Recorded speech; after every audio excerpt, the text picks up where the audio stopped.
Welcome to our weekly Christ in Our Neighborhood conversation where Joyce and I reflect on Sunday's Gospel with Bishop John.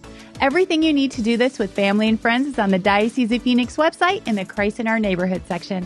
Welcome back, Bishop. It's great to be with the two of you, and happy Easter. What a joyful time it is in the church. Wow. Happy Easter. He is risen. Well, this week we're going to hear from the Gospel of John, chapter 20, verses 1 to 9. So, Bishop, would you like to start us off with a reflection? Indeed.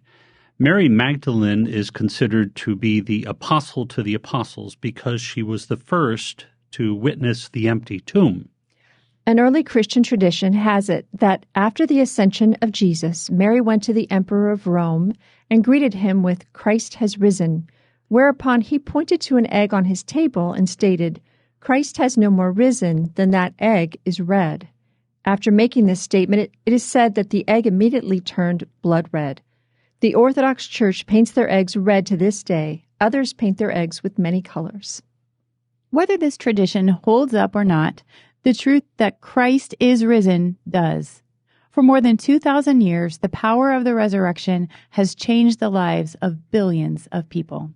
All right, so Bishop, what is our question for this week? Well, how has Christ's resurrection changed your life?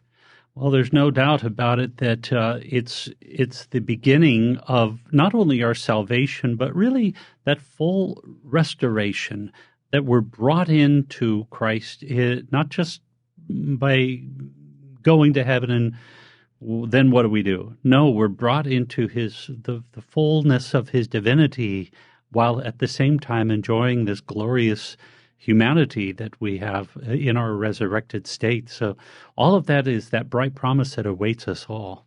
It's pretty amazing.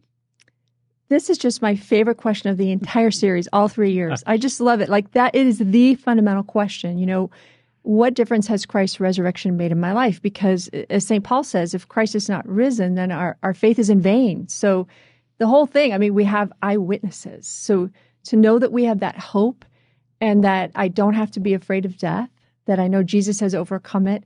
And I love that scene in The Passion where the soldier goes and thrusts the lance in his side, like, that's the end, you're done. Death has the final, voice. But it doesn't, because blood and water flow out. And that's his mercy, his divine mercy. So it's just so much hope, right? New life. Absolutely. Yeah, that's exactly the word that comes to mind for me is it's hope. The resurrection gives me hope. And I think about like that Good Friday, that Holy Saturday, that first one, like how devastated the people must have been. Like, oh, it's all over now. I mean, he's gone. Like the only hope we had is gone. And then he changes everything just like that in the most expected way, in a way no one could ever imagine.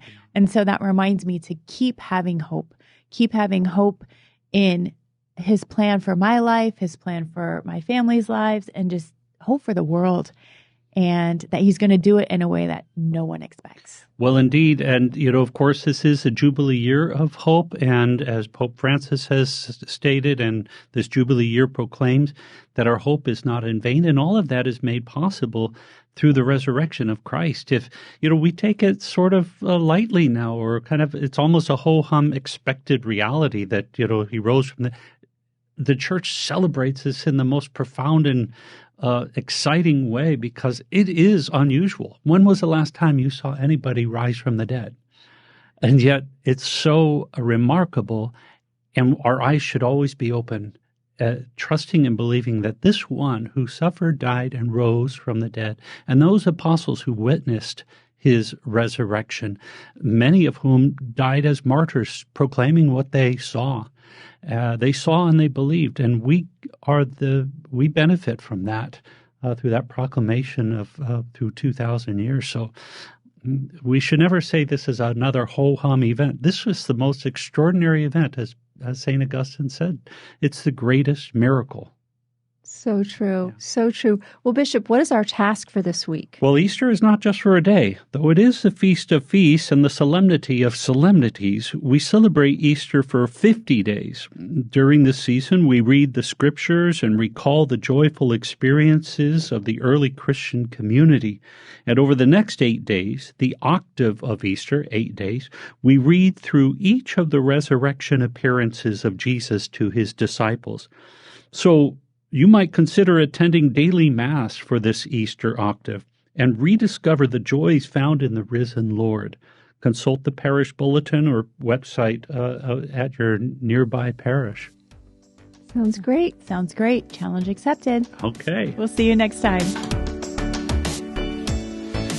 For more information on Christ in Our Neighborhood and resources to start your own group, visit the Christ in Our Neighborhood section at the Diocese of Phoenix website.